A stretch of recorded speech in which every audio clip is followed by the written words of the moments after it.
Batata ba mama bandeko na pesibino mbote bipa ibiso bozuli bako ya kolanda biso na ebike boza ebele liboso ba etano na bino eke na ndenge bozo landa biso siko. Merci bao bazo landa biso à travers le monde parce que tous en direct sur Facebook, tous en direct sur YouTube, tous en to legal sur TNT et puis na analogie. Merci pe boye imalamu na émission Oyo Bolingaka Mingi. Bandeko Batali Boebiango, l'actualité au niveau de la chambre basse du Parlement reste dominée par la motion de défiance. Il y a ministre, ex-ministre, il y a économie, mon amboka Jean-Marie Kalumba, membre, il y a AFDC, membre, il y a Union Sacrée, Jean-Marie Kalumba, Kweyaki Makale Kale, Ndenge, ba Kino Balobaka, et ça bon na plénière, Oyo Salemaki, na Poso, Oyo, Tozana yango na niveau il y a palais du peuple ba côté qui est motion de défiance alors qui est non maîtrise il y a secteur na yé incompétence mpio di oyo ba belela ki biso mpio di na babonane monanité et comme il passe pour nous tika mbongo na ndako donc ce côté ka 20 000 faut tika ka 30 000 40 000 pour se roker na zandu biloko et mati na ndenga ko sarana raison pour laquelle un groupe de députés au nombre de 70 bakotaki motion de défiance na niveau il y a Assemblée nationale, il y a bureau et la motion a été examinée par passer na vote sur 378 votants, 277 ont voté pour le départ. Il y a un ministre de l'économie, mon amboka Jean-Marie Kalumba, c'est ça l'actualité au niveau, il y a Assemblée nationale. Beaucoup de questions orales avec débat na niveau Assemblée nationale. Tu éviter quelle mouche a piqué les députés nationaux. On dirait bah lamouki na pongi pour te traiter na inane à Pamba.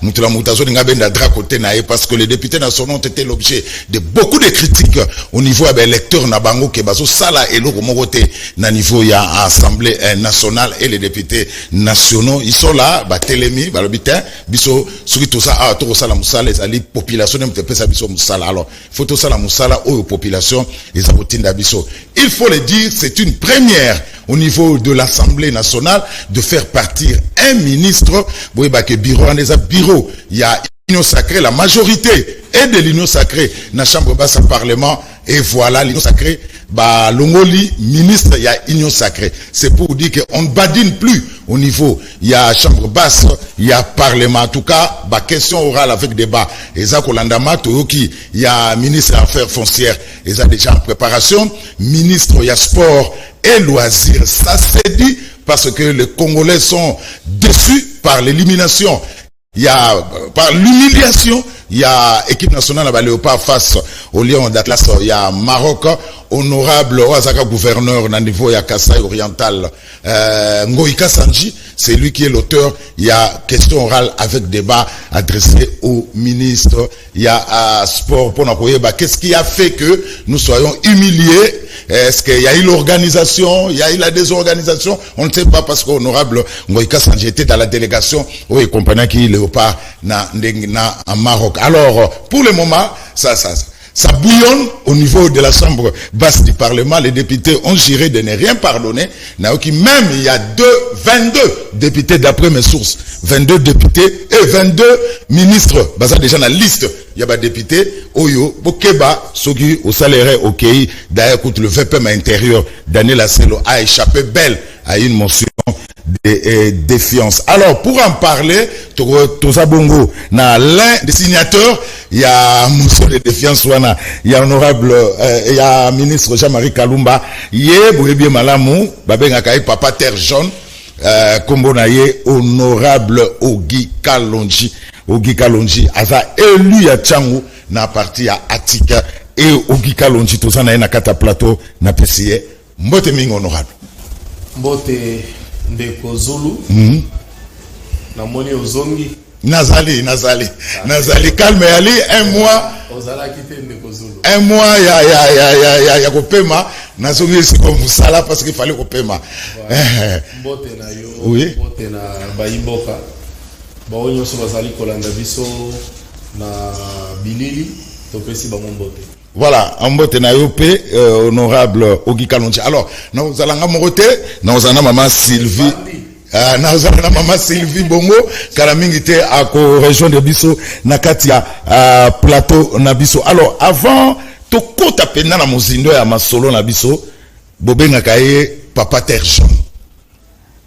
Papa terre jaune toni to yeba musala obandaka ya terre jaune na ndenge to komiti lelo esili to esili te po yo la rapongi to mona 3h 4h yo na kaka likola terre jaune na nzela eza komini ni kuna na changwa na sele yo na kaka la tel okoma lokola ingénieur ya OVD office de route faut l'andela toujours misala de ce côté là. Bravo, voilà un honorable, il faut dire la vérité.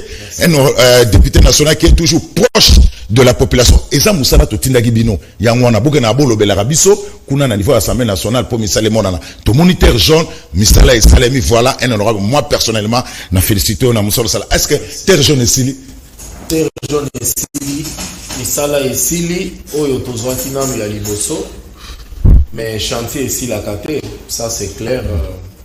Tozozela lisusu 2 km mosusu tozwaki wana ebandina noté kobanda kala mingi te, tout dépend na organisation, c'est-à-dire tokokoma cette fois-ci na 4 km. En dehors il y a 4 km wana to réussir na assez ya terre jaune kuna érosion moko esalemi ezo avancer pour et attaquer nzela to réussir ko faire inscrire yango na programme d'urgence. Il y a gouvernement na lutte anti-érosif actuellement dossier dans le ministère des Finances, ceux qui kaka bibi simbongo to attaquer les sous-érosion, donc ezali pona koloba que chantier si la gâté. Mais oyo tozoa qui dans un premier temps et sili. Mais ça n'est pas ça. Et sili. Est-ce que Mike on a les images, il y a terre jaune parce que chaque fois quand on parle, il faut qu'il y ait des images et ça la bien parce que batumusu ba otala biso ba kazaka tozo okosa tozolo ba makamozo keneka kana ma obe tolo ba na mon pépé. Oh, il y a des images. Alors, honorable, ça devient compliqué pour vous, les députés nationaux.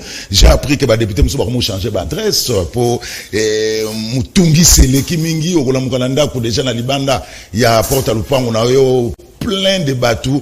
Est-ce que vous vous attendiez à ça avant au postuler? Et comme il sera confié honorable, il faut participer sur le salaire en côté. Ah, on y a, tu penses que mon salaire, comme il y a un embarras sous téléphone. Comment est-ce que vous gérez toute cette situation? Ndeko Zulu, merci beaucoup. Motuna na yo ezali vraiment na place na yango. Oyebi déjà avant ya kokoma élu, tobandaki ko vivre déjà na makambo yango. Tobandaki ko sunga bandeko, kokunda pe tobandaki kokunda. C'est vrai que eloko moko échangé té dans un sens. Dans l'autre sens, c'est comme une responsabilité parce que peuple wana balobi sur les multitudes ya batu muto biso toponia kende kolobela biso yo akende kobundela bapasi na biso yo. C'est-à-dire que dans pareille circonstance, il faut kaka na tongo nyonso bayaka kosenga yo ba compte. Na kopesa yo exemple.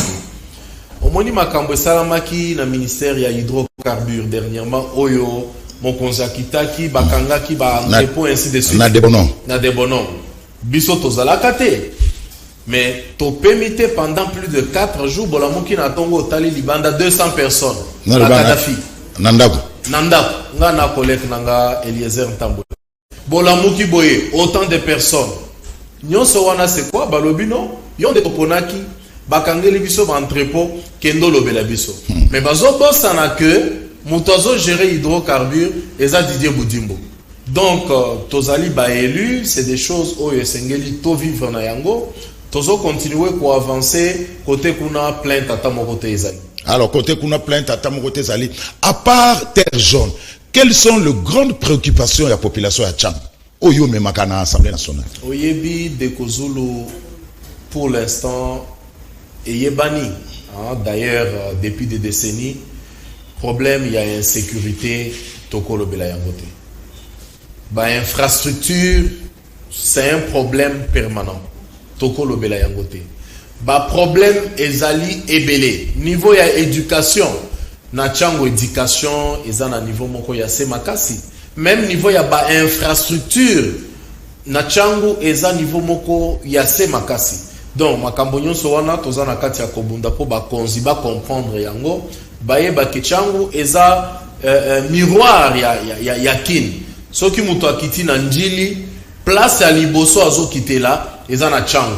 C'est important to sala kadeti na mikili misusu na bamboka misusu bakobandana no kobongisa na miroir wana mais biso to bomi changu toye kobongisa gombe alors que place à liboso oyo soki muto azo kota na ndako epana ye place oyo eyambaka ye ezongisi atmosphère ezali salon avant akoma na chambre.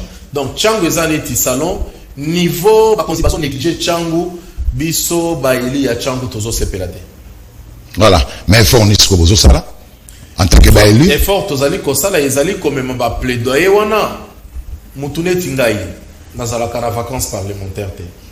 Chaque jour nazali na base kozwa ba donner kozwa boye kokota boye kobima boye to pesi yango. Donc tozana kati ya ko continuer de façon que ba konzi bayoka baya ko sala par na biso tozo sala yango mais esengeli pe exécutif à ça la part na yena matali sécurité parce que niveau ya criminalité na chango je ne peux pas vous dire niveau même ya transport awa tozana kati ya ko proposer que basale la biso transport urbain o ekolongwata na ville kuna via train ti aéroport ainsi de suite. Donc nyonso wana ezali ba proposition tozana kati ya ko sala je pense que exécutif akoyoka biso et puis ba ko accompagner biso na démarche. Alors honorable Guy Kalonzo dit kolobake chango eza salon c'est la porte d'entrée il y a Ngoma Mukonzi Kinshasa au sala liaison aéroport international en Chili bien sûr. Alors question on a un problème ces derniers temps pas d'avion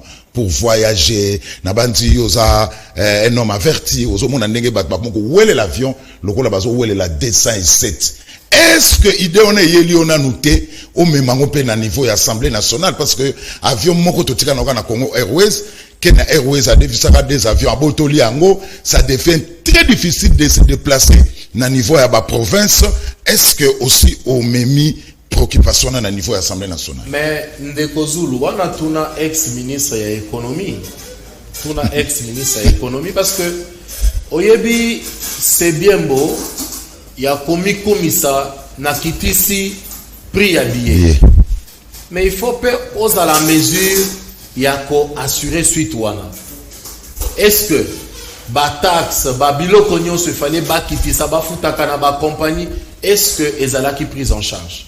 Lelo tozoyoka que Congo Airways atikali na avion moko tozoyoka que Congo Airways bazana ba nyongo ebele ainsi de suite ba kokaki ko respecter par na bango ya contraté. Donc c'est ce qui fait que biso tozo se sentir très mal à l'aise et tozo vivre ba biloko boy. Effectivement batu misusu tomonaki ba vidéo ezotambola balobi que compagnie mosusu ezongisi prix niveau ezalaki donc ezalaki nango courte joie parce que on préfère encore au lieu que ezala batu bazo welela ndenge wana ndenge tomonaki ba vidéo batu misusu bazo futa mbongo na pied ya avion. Et c'est des choses où ezali organisées te kala mingi te tokozala na contrôle na Congo Airways na OGFREM parce que tozo mon appel désordre kuna ça ne va pas. Je pense que autour il y a contrôle wana nde ba sanction et que ya potoye ba comment expliquer que dans un pays comme le nôtre compagnie au yabiso national tozana avion moko eza Sony mingi parce que makambongo tozali ko comprendre yango lisusu te. Alors vous allez comprendre soutenir peut-être que réalisation aza Mike Kamoka aza prêt avec ba image à terre jaune. Si on peut prendre ba image à terre jaune avant to kende na kati ya émission na biso tokoba émission na biso Mike Kamoka to so na image à terre jaune pour balobaka TV za radio T il faut comme on a babilidi. Demande à la population bénéficiaire, c'est-à-dire la population de terre jaune, d'être d'abord très présent et puis d'être très calme. Pas de troubles, pas de casse, pas de vol. Parce que vous savez que s'il y a beaucoup de casse, s'il y a beaucoup de vols, ça peut décourager les ouvriers. Ils doivent se sentir chez eux, ils doivent se sentir sécurisés. Faire la politique autrement, c'est prioriser l'intérêt du peuple, c'est le cheval de bataille de Kalonji. Voilà, balobi eza ba image ya souka. Alors terre jaune ango eza na combien de kilomètres? Jusque là, Oyo Tozui ezali 2 km. Et bandi wapi tu wapi? Boulevard Lumumba. Père John et bandi na boulevard Lumumba eke ti mangengenge. Eke musika. Ah. Ouais. Et ça collègue aéroport hein? Non, Père John est à collègue aéroport. Ceux qui tolèquent aéroport pour avancer quelque part Liboso en Angomo. Oh, ça boye pour na voilà. Mati yango avenue à Liboso ya monene. Na okomona ka avenue moko ya kitoko ya Liboso yango na Terre Jaune. Ah, Terre Jaune. Donc c'est ça, yango musala. Mike, comment qu'est-ce que ça après avec les images à Terre Jaune? Na comment okitaka na Terre Jaune pour la comment mona sengo makasi soki matina moto donc directement okemba la monda ko eza problème. En tout cas to sepeli makasi. Merci pour le député na biso Kalonji pas bonise biso nzela. Merci na président na biso Fati. Passer misala bien ba continuer. Apprécie vraiment ce qu'il est en train de faire. Le député Kalonji, il est en train d'exécuter vraiment ce que l'État est en train de faire. Nous avons vécu vraiment un mauvais système de régime passé. Cette œuvre allait déjà se faire depuis longtemps. Ils ont bouffé de l'argent, ils ont fait n'importe quoi tout ça là. Aujourd'hui, il a mis ça en exécution. Nous sommes très très contents. Nous voulons que le quartier Terre Jaune aille de l'avant. Au séjour en Europe, Kalonji Ogi, en compagnie de certains habitants de ce coin, ont effectué une marche de l'aéroport international de Njili à Terre Jaune pour célébrer cette route. Sengonabiso ezali que lelo na Terre Jaune tozali kokoma histoire ya sika. Depuis plus de 30 ans, Terre Jaune etikala kozala boete. Tango toyaki na Terre Jaune bato babando ndimela biso te to prometaki que tokokotisa mwinda bomoni mwinde zopela. To se lansaki défi munene ya koloba ke tokosalisa prince oyo na accompagnement ya président de la République Félix Antoine Tshisekedi. Topesi merci mingi na tata mokonzi Félix Tshisekedi. Na pesi merci na ministre ya infrastructure.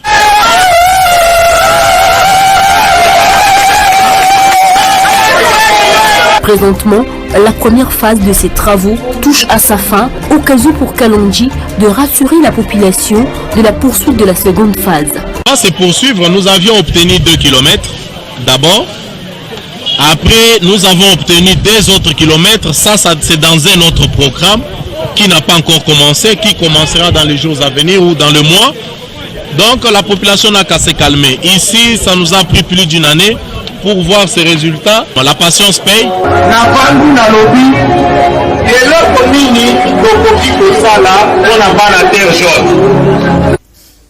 Voilà, honorable Ogi Kalonji. Terre Jaune en voilà. Alors, tout est sûr na masona biso. Honorable, une première dans l'histoire de l'Assemblée nationale. Boto Kwesa ministre de l'économie. Ah, honorable Ogi Kalonji. Au fait, à Salaga. Ndeko Zulu, yo moko kotisi émission Oyo Lobby, ont invité ba maman na ba papa ba kendezando. Olobaki ba kendezando ko salene. Kosomba biloko. Te, olobaki kosomba biloko. Olobaki ba kende kotala ba prix ndenge za na kati ya komata. Na bunya Ndeko Zulu. Okomi na station essence. Okuti ba komi prix mosusu.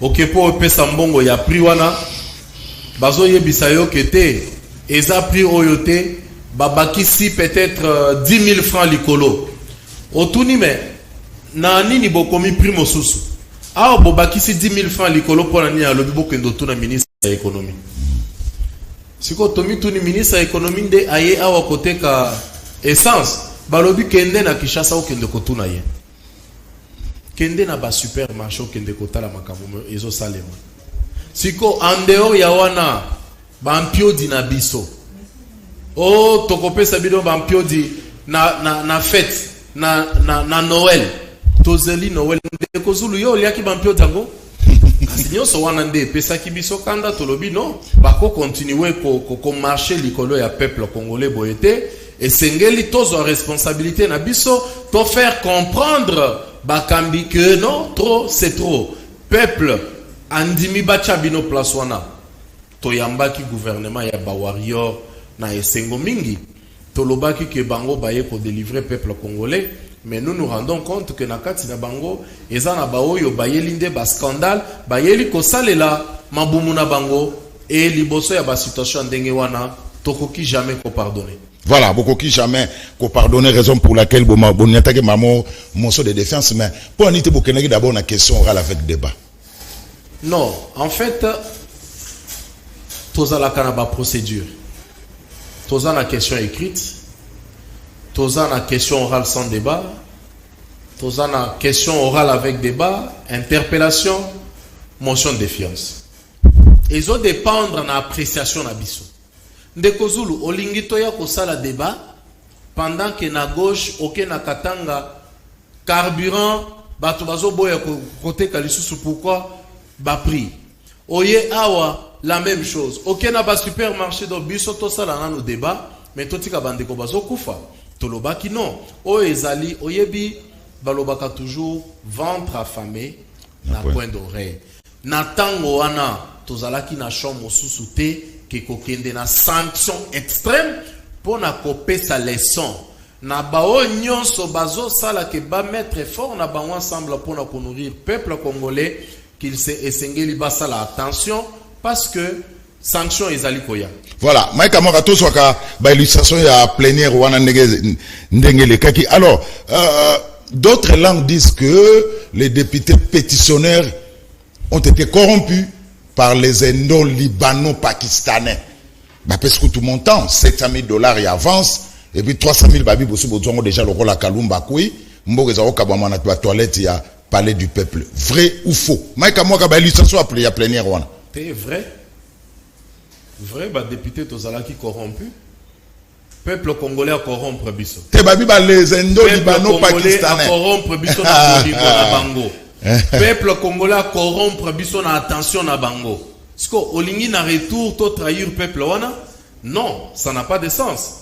Peuple balobi kalonji na poni yo na cheyo wana ndeko Zulu na kopesa yo audio ya population pendant que tozo sala vote wana. Oyo ka interpellation ya population. Wana déjà eza corruption ya makasi.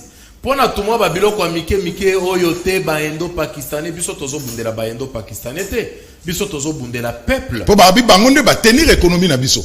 Bon, c'est grave ça. Mais makambo ya ko bundisa yango wana makambo esengeli to bundisa yango wana mokonzi mboka lobaki que na pouvoir na ye il fera des Congolais des millionnaires. Mais akosala bango ba millionnaire na canal nini? Mais il faut to les caper na ba ministère ya économie. Ils font partie à bas secteur oyo eko jouer de façon que mokonzi mboka asala ba millionnaire nenga lobaki yango. Mais soki bino bozo accompagner vision na yete. Oyo boyebi eza koyiba. O boyebi eza kosala makambo nyonso eza contraire na volonté ya mokonzi. Comment est-ce que chef akosala ba millionnaire? Mais soki bato babandi ko attaquer bino, bobandi ko exhiber ba corrompre bino, ba sali boye, ba ko corrompre biso nani?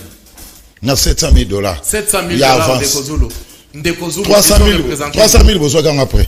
Non, ezali ndenge bato français balobaka, c'est du bluff.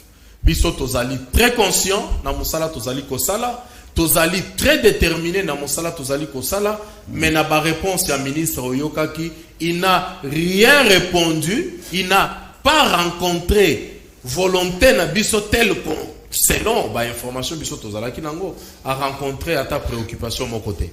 Donc ça n'a absolument rien à voir na corruption. Biso tozali parmi bato oyo bazo garder na ba valeur wana ya bien wana biso tozo garder yango.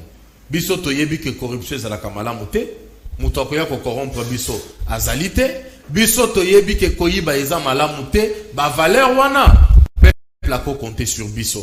Soki ayoki mutoya alobite corrompu fausse manœuvre. To ko accorder et tenter pour décourager biso. Alors, tu étais au fourré au moulin dans la salle ce jour-là, moi je t'ai vu. Alors, tous on a nous interview Mike Amoka, réaction ya honorable Ogi Kalonji tout juste après Koukbaya ya ministre Jean-Marie Kalumba. Honorable président,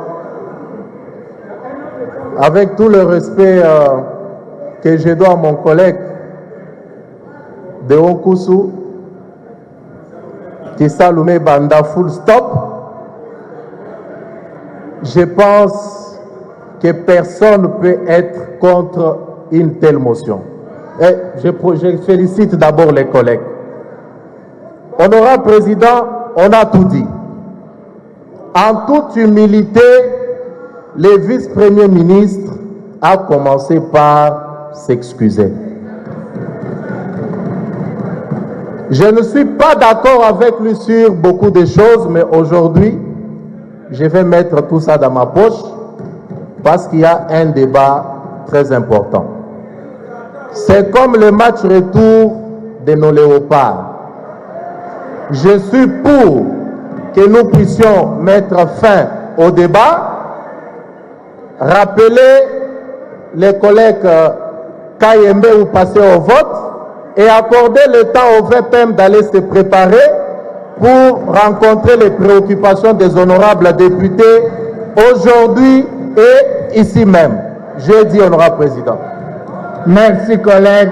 Un contre, allez-y contre. Merci. Voilà, ça c'est plutôt ezala kutu ezala ginde intervention na perchoir na tribune il y a Assemblée nationale sur la question, il y a question orale avec débat adressé au ministre, au vice-premier ministre en charge de l'intérieur, décentralisation et affaires coutumières, Daniel Asselo Kitankoy, qui a échappé belle à une motion de défiance parce qu'il était humble à Sengaki pardon et puis il y a eu des recommandations formulées à son endroit. A échappé belle, non? A échappé nanoté. Ce qui a salé la recommandation topécité. Motion est bêtise. Donc, Azana nous na keba keba. Azana keba keba. Topécier ba recommandation. Hier to sali yango pourquoi? Parce que en toute humilité Andimi ba notifier les lots ailleurs ainsi de suite. Hier to tiki to pécier chance wana parce que bozo benga ye na téléphone pour faire comprendre ye tala boye makamboza mabe tala boye makambozo kende bien azo réagir. Hier to pécier chance parce que Mandouki ezo beta na butu 21h 22h bo bengi bo moni aye pour intervenir. Nde to pécier chance wana. Tandis que ministre de l'économie, il y a Zamutu bomoni que non, ba million na biso eloba ndeko Israël, ba million na biso ebungi, bo bengi na téléphone ayambakate. Bo komi message ayambakate. Mais azo bosana que ba chef na ye ezali nde biso ba député. Azali émanation na biso. Comment se fait-il que batu oyo ba investir yo? Batu oyo bazali entre yo na peuple.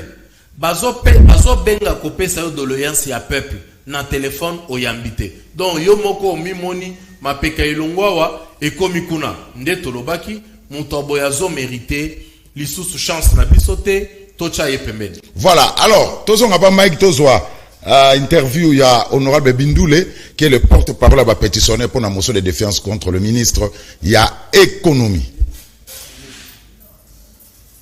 Je suis très fier de voir que la démocratie va très bien dans notre chambre.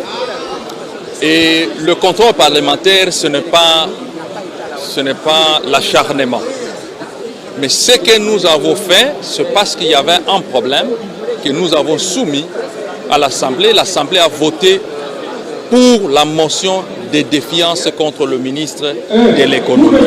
Cela prouve qu'au sein des lignes sacrées, il y a la démocratie. Vous savez, la démocratie, c'est lorsque on laisse passer tout ce qui se présente, si c'est dans le respect de la loi. Et cela prouve que la démocratie règne dans ce pays.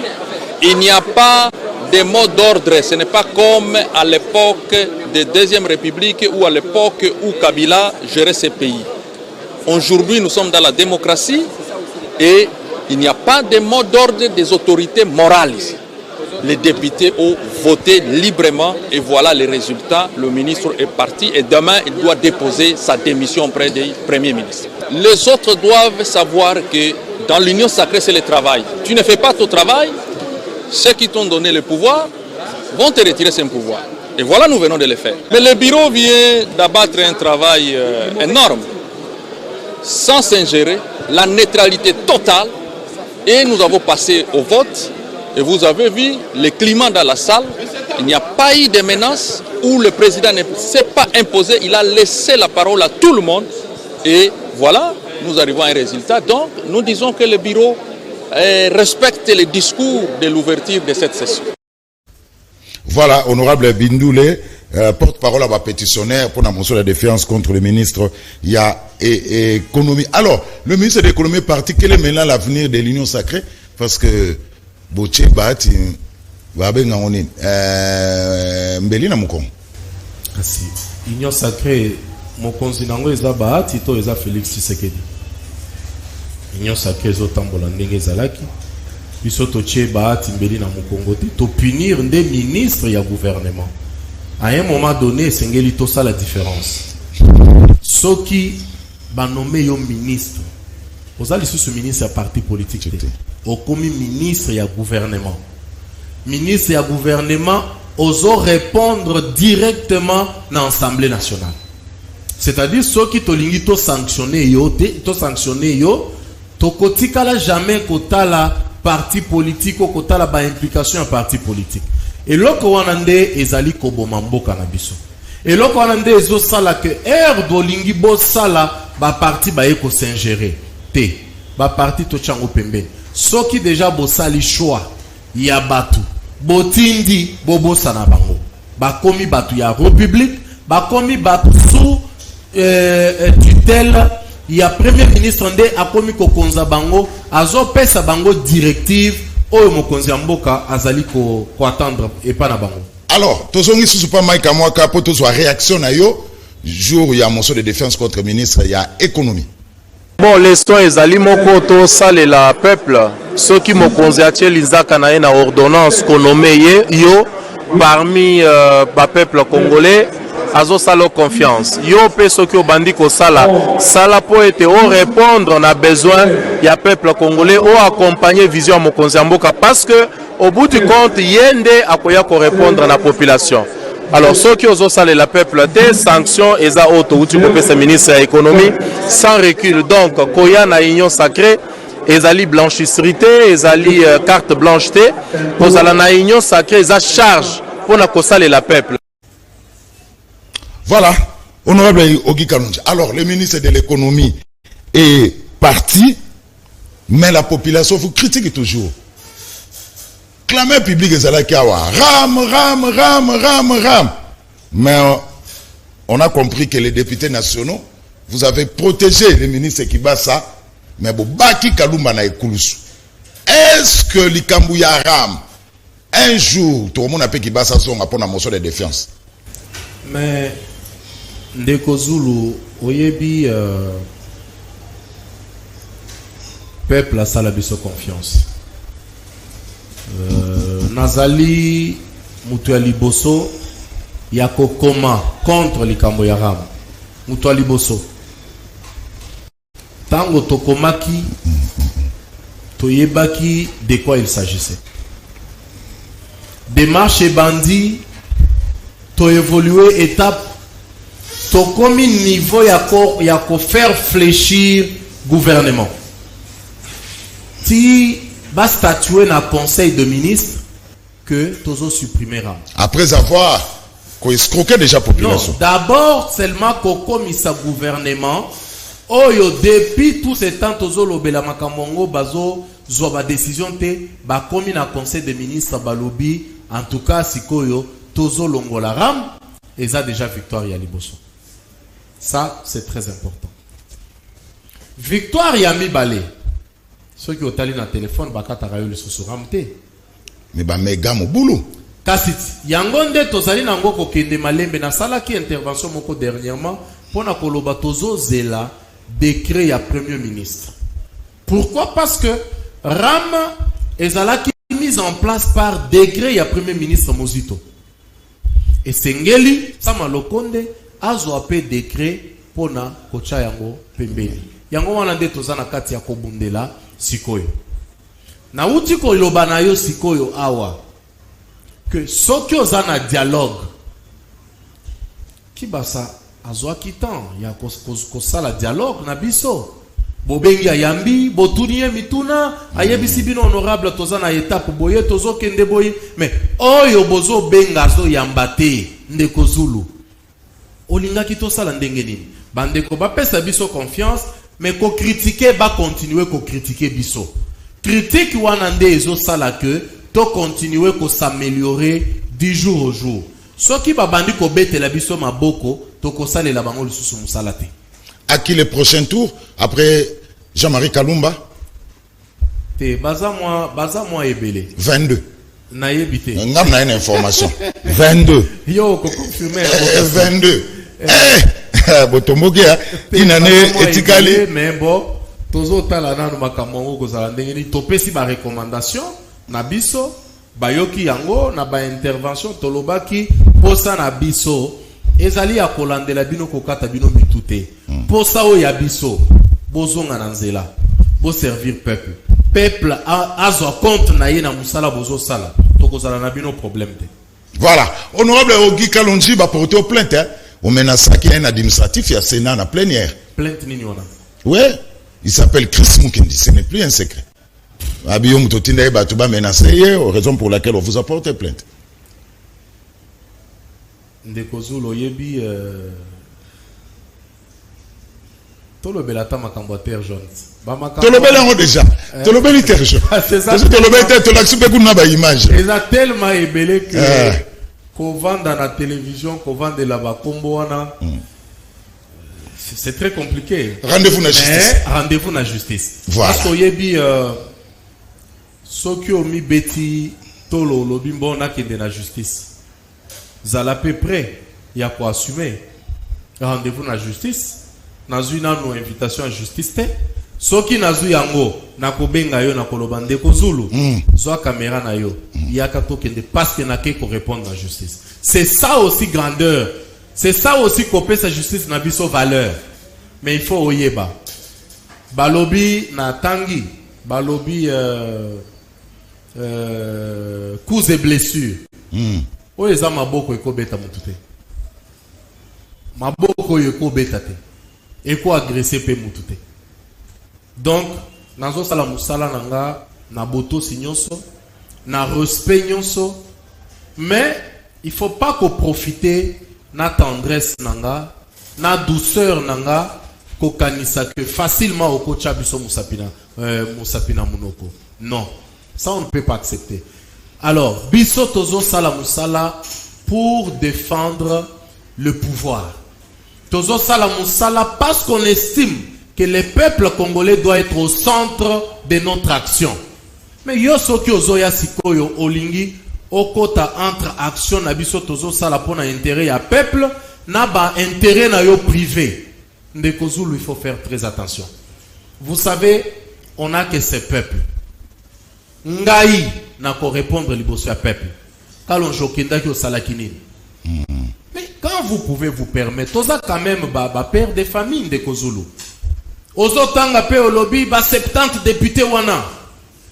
Oyebi bilongi na bisote. Ba 70 députés wana bazui 7000. Est-ce que mobimba nanga oyo ba kosomba nga na $700,000? Mobimba nanga oyo. Parce que quand on voit 700,000, c'est-à-dire que 7000. Mobimba nanga oyo $7,000. Qu'est-ce que ça représente? Je pense qu'à un moment, il faut koyo kakasoni. Donc, ce qui on a vu na yo tikala ko toucher 7,000 te. 7,000 les o komisa yo soki mokile suki. Batu misusu, batu shakayango. Même avant ya koya politique, tozala ki na vie mosusu. Il y a des choses qu'on ne peut pas se permettre de dire.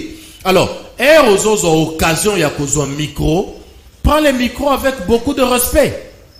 Alors, okokende ko sala ba déclaration moko, ba accusation gratuite. Ainsi de suite. Est-ce que vous après Ndeko Zulu abenginga kaka na plateau lobby mais pesanga na no vidéo ba lobby nanga ba pesa ki yo 700,000. Mais la kisanga na no vidéo ya ndenge bazo pesa yo yango. Même vidéo, même audio seulement ya ba bengi yo ba enregistrer yo mais ya ka ozo à moins 500,000 yango. Est-ce que tu es en mesure de prouver ça? C'est que lobby so ki to vandi na bana na biso tozo tala papa mais yo signa ki motion. Mais bah, au lieu 7,000. C'est-à-dire au teki à venir nanga moi nanayo likolo $7,000.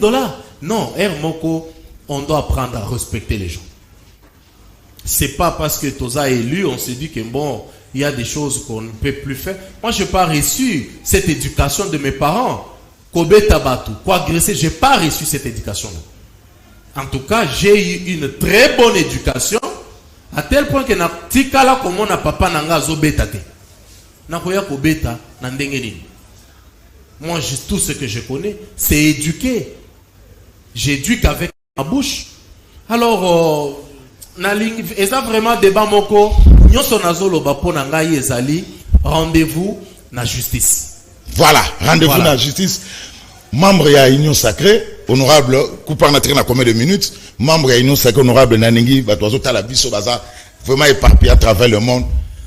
2023 élection, Yebisanga Kaka, Tangelanga Kaka, des hôpitaux, na des écoles, où est ton ami na régime à Union Sacrée. Ozolo Bakaka 2. Deux hôpitaux na des écoles. Est-ce que Ozota là-bas, image et Zolekate? Tout au début seulement il y a pouvoir. Au salaki coché na lemba. Ndekozul. Tout au début seulement. Au salaki coché na lemba. Oh, mais ouais les alaki. Ndaki Bukavu. Ozaki financé par FPI. Mais ça, c'est le problème qu'on hérité. Nous avons un régime ya Union Sacrée. Des écoles, des hôpitaux.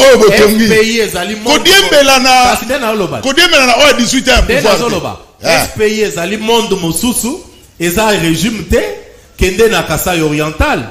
Otala kende na Katanga. Okende kotala makambo zo sale makuna. Oh régime na bileto. Régime oyo. Kende. Tetangela deux. Mais Kotanga deux pendant que ça est belé. Ngana zotinda yo est-ce okenda ki Bukavu. Tout au début ya mandat, tout au début. Nazolo basiko yote. Kende na unikin kotala makambo. Yo moko yebi unikin ndenge zalaka. Mais kende sikoyo ndeko Zulu. Oko kenda ta ko louer chambre kuna okanisi ezali Sheraton. Honorable Ogi Kalonji, quel bilan Union Sacrée représenté dans 2023? Quel bilan? Oyo nyonso nazala kati ya kotangela yo oyo ezaka bilan te. Lelo mungaye eloko nazo kanisa ezaka olongwena ne pa na yo muke. Bako kende kochelo atambe tumoko na chambre moko ya unikin olalina no opemi. Kende na stade Tata Raphaël. Est-ce que oleki mikolo yo deko Ogi Kalonji. Stade Tata Raphaël ekufa. Elo te ba te sini na la carte. Elo ni neza kuna. Jono kende kota. Tel jaune na nute na stade Tata Raphaël elo neza. Wana olongwena. Tel jaune te. Elo neza na stade Tata Raphaël. Elo neza te. Lobi za la programme ni toke do visiter. Ça Tata Raphaël. Na le karawana chaque jour. Ba chaka kutu batol, clôture batol. Mbule bete kwei. Tokende kaka ko visiter au Kedotala. Donc ngai nazo na banzi que Mosala ezo salema. Mosala ezo salema na Mbujima ibabandi ko fongola aéroport, na Goma esili balancé. Donc misala ezo salema partout. Question tout simplement ya cause la passion. Ah, honorable, Ogi Kalonji. 3 ans de pouvoir, vous savez qu'à peu près à la passion. 3 ans de pouvoir, vous savez qu'à peu près à la passion. Et Salemina a 3 ans de pouvoir. Au-delà de la Covid, Banini, na 3 ans de pouvoir et Salemi. Kende awa tozonge la kaka infrastructure. Ozomo na elengesa. Okomikuna. Kende côté asuka mur. Okomi kuna otali ba béton niveau ezali terre jaune na boy na koloba terre jaune pour koloba que terre jaune to lebela ki yango déjà tambola il y a au moins banzela isalemiya wa plus de 20 ba kilomètres donc ndeko Zulu. Donc parlons nous que le bilan est positif. Il y a une sacrée. Positif té. Très positif. Une sacrée. Très positif. Obi kenza ma otala biso. Mais nazolo bat. Et bon ça. Ba place nyonso nazo kende kaka na discours wana tuna ndekwateur jaune tuna ye bilan na bino eza positif to eza positif ako rappeler yo 30 ans akoloba na yo 30 ans bande konanga biso to sali 30 ans wa to tikala ko yeba vite mais on a pas ozo comme ça va ba la biso mukunza muka yembo wan lobake mboke kufa yo zo lobake le bilan là c'est pas positif alobi ekufa alobi te ke ekufa mais on a le temps maintenant de reconstruire le pays. C'est ce qu'on est en train de faire. Mboka ekufa 30 ans terre jaune etikala kozwa mwindate. lelo ezui mwinda 30 ans ok na suka mur na suka mur kuna elo côté 30 ans ok na nini na mama koko oyebi érosion ya mama koko to bundela ka ngonga na collègue nanga Eliezer Ntambwe kende lelo okomona misale so salema po ba vide yango. Donc histoire ezali ebele que Makamongo eza comme. Donc vous en avez discours en 2020. Non, tozana discours, toza très fier na musala tozana kati ya kosala, nyonso wana esalemi dans 3 ans. Ba mama koko nazo yebisa yo oyo. Mais tuna bande ko mama koko ça existe depuis combien de temps? Eza biloko bato balobela kate, ba ko yebisa yo ndeko na ngai depuis plus de 20 ans. Mais awa érosion ya mama koko tozana kati ya kobundela ngo. Érosion ya masikita je crois. Na Yupen. Tozana kati ya kobundela yango. Musala ezo salema kuna. Mais kendo tuna bango ça fait combien de temps? Bakoye bisayo.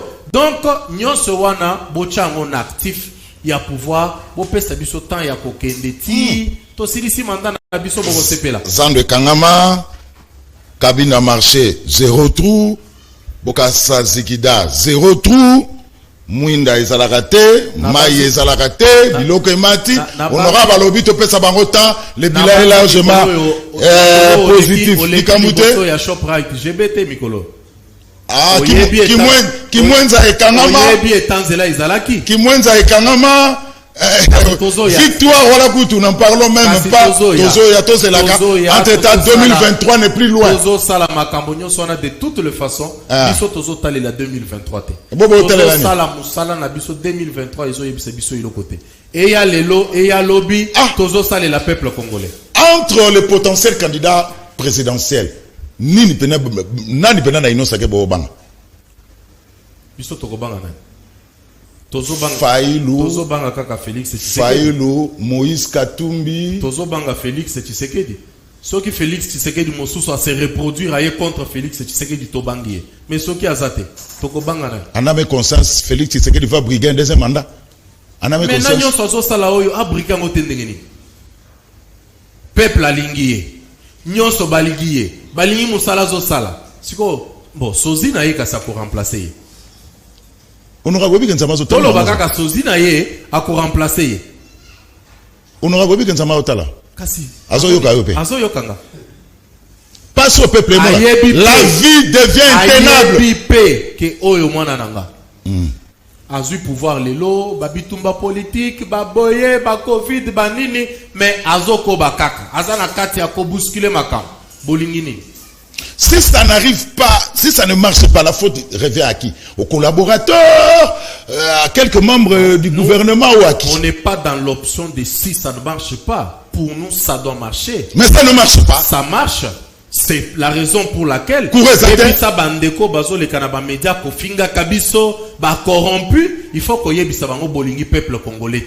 Ce qui tozo punir mutu X, c'est parce que to moni que awa ça ne marche pas et sengeli makambo etambola. Donc, pour la biso, ça doit marcher. Ozo yoka, niveau ya finance, ozo yoka nenge toza na kati ya kosala ba progrès. Niveau ya finance, mais ça n'a pas d'impact sur la vie de la population. C'est ça le problème, honorable. Oyo bino bozali ko comprendre yango te que to wuti dans situation moko oyo mbongo à l'état nyonso banda ko kende na poche bato. C'est l'état ya ko récupérer yango kozongisa yango na caisse ya l'état. Qu'on travaille de façon que ils ont impact na nini na population, qu'on maîtrise le cadre macroéconomique. Tout ça c'est le travail qu'on est en train de faire. Mais ce qui bien bokani ici que toko boucher na mukolomoko, ça c'est très compliqué. Honorable Rika Lonji, to comme na souka pour ou contre la révision de la constitution? Pour nanini? Na lobaki yango avant kutubasa la proposition. J'étais en train de regarder l'article 175 de la Constitution, si j'ai bonne mémoire, 175 ou 178, où Ezali Kolobela, la retenue à la source, il y a ma province. Oui. Na lobela qui a travail dans la université. Na lobi, la Constitution parle de la retenue à la source. Mais on a l'impression, pas même l'impression, c'est ça la réalité, que ma province est retenue à 40% na bango à la source. Pourquoi? Parce que le mécanisme qui a été mis en place ne permettait pas aux provinces et à ça la retenue à la source. Bazui DGDA est une province. ils ont dépendre directement dans le gouverneur. D'office, bambongo DGDA, il faut ayana na gouvernement central a zongi sayango. Siko soki jour wana ministre des finances alali na ye côté ya mabe. Ou bien bo pesa qui est kanda na province na bino a ko signaler bino retourté. Alors, moi je me suis dit non, soki to lingi ba province s'est développée et sengeli to changer mécanisme. Mécanisme ya rétrocession soki to tche yango parce que c'est ce qui s'est fait. Soki to tche yango mais elle est katé na ordre de paiement permanent ya ministre des finances parce que sengeli automatiquement mbongo ye ezongi na ba province sans tenir compte na ministre. Donc pour moi, je suis pour changement de la constitution. Quelques articles bien sûr, mais pas bien toute sûr. La constitution. Oui, mais constitution tokobandana article unité na soukate. Donc moi je suis pour et ça j'assume. Soki tolingi ba province na biso et évoluer. Ndeko Zulu zonga na sima. Vous vous rappellerez que na niveau ya rétrocession, il n'y a que la province du Haut-Katanga qui bénéficiait et qui a bénéficié de quelques mois seulement. Mais le reste du temps, bango pe babanda ki kolela. Mais si on avait bien revu le mécanisme wana, il y a rétrocession en lieu et place, il y a retenu à la source. Ou encore, retenir à la source, mais qu'on renforce le mécanisme. Koloba bien que ba régie oyezo dépendre dans la province, mais to pesi déjà ba instruction en la permanence, de façon que mbongo avant et yakin 40% etikala. Là, je ne pouvais pas parler. Voilà. Il y a quelques articles net comme ça, ma seuil, na côté il y a élection, détour et zonga et puis la suppression des institutions budgétivores. Non, ils ont dépendre comment chacun motive. Émission et Sili, honorable Ogi Kalonji, lobby, toi c'est ça qui a 20 ans à PPRD. Et il y a eu la réunion à comité stratégique. Il y a un comité exécutif à PPRD présidé par les Raïs. Maintenant, sur la costume, la cravate, Raïs Abeti Safari na sandal. Attention, Kabila arrive. Ogi Kalonji. Bon, Ndeko Zulu, j'ai beaucoup de respect. Beaucoup de respect. Na président honoraire, Joseph Kabila. Beaucoup de respect. Parce que na biloko oyo etikale pananga, c'est son charisme. Na ba prière nanga nyonso na senga yango. Je respecte sa position. Ce qui a ligné à Zonga, peuple congolais a tranché. Mais pour moi, je le respecte, je respecte son choix. Et ça n'est pas mon lobby na lobby bon lobby, ngana kozala candidat président de la République. Beaucoup empêché ngate. Mais il ne faut pas que soukawana. Il faut que tout na peuple. Voilà. Bah tout na peuple là. Ils ont mon boulot en 2023. Fachi, Raïs ou Maman Olive, Moïse, Fall. Coupa. Kebo participer matata poni na pesika ka fachi beton ngai na pesika ka fachi beton mbote 2023 tokozala na fachi souzi ya fachi et puis bon peuple a ko départager bino biso toza simanaye wana c'est très clair. Honorable Ogi Kalonji, merci. Merci de Kozilo. Merci de vos amis de Hollanda Bisso. Merci la équipe technique Couparbola. Rodi Loua de Freddy Tagidi Maika Mwaka. Gimputu, Pati Sumbu. Merci Botika Lamalamu. Ndeto Koutani Mbalassim.